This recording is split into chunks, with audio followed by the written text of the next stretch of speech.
कौन थे? अब किन के बारे में हम पढ़ रहे हैं? कौन सी कौम के बारे में पढ़ रहे हैं? आद के बारे में, आद के बारे में हम पढ़ रहे हैं।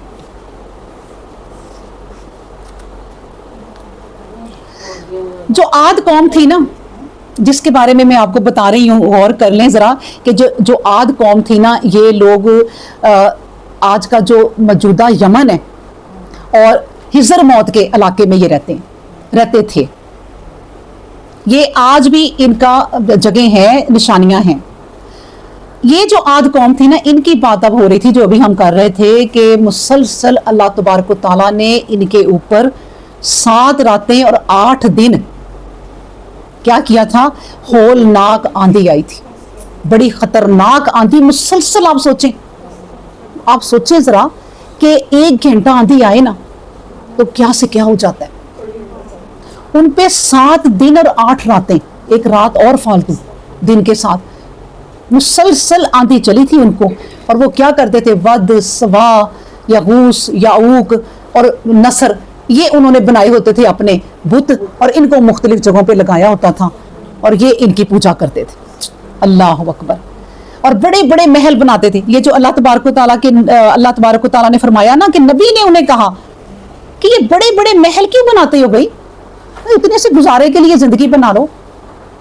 आज भी आप देख लें कि जिन लोगों ने 20-20 मरले में किनालों में घर बनाया और वो खाली पड़े हैं, 20-20, 24-24 कुर्सियों के डाइनिंग टेबल हैं और उसपे 2 बंदे बैठते हैं, तो क्या उनका हिसाब नहीं होगा?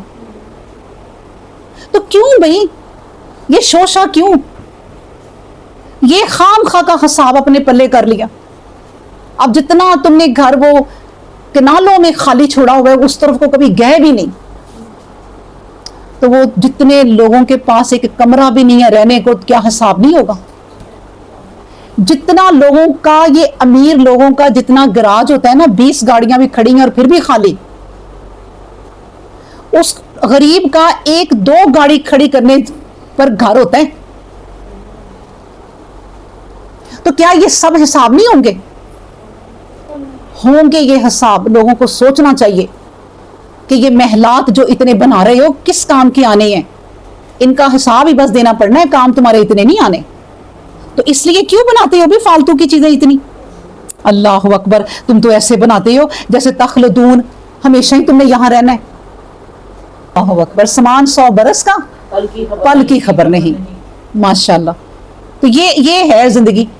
और नबी करीम सल्लम कहते हैं कि भाई जिंदगी ऐसे गुजारो कि जी रोड की कोठी है इतनी बड़ी, खाम गार्ड बिठाए हुए हैं ऐसे देख के ना करने, खाली कोठी के पास बस अल्लाह रहम। बस जोड़े जाओ, बनाए जाओ, जदातें बनाए जाओ, फलां मुल्क में बना लो, फलां शहर में बना लो और छोड़ दो, और नौकरों के सर पे छोड़ दो, और नौकरों की ऐश हो रही है, बस बनाए जाओ।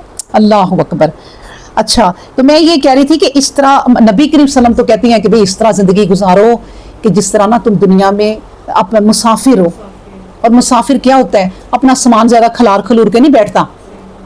आप किसी के घर में मेहमान जाओ ना तो एक कमरा देते हैं, उसमें आप अपना अटैची बांधी रखते हैं कि भाई हमने वापस जाना है, और भाई इस दुनिया से भी वापस जाना है। यहाँ हम मेहमान आए हैं बस थोड़ी देर के लिए, अपना बस इतना सा सामान रखो कि तंगी ना हो फिर सफर करने में। यही होता है ना, आप कहीं भी सफर पे जाओ ना तो लोग ज्यादा जो अक्लमंद है ना, वो ज्यादा सामान नहीं लेते।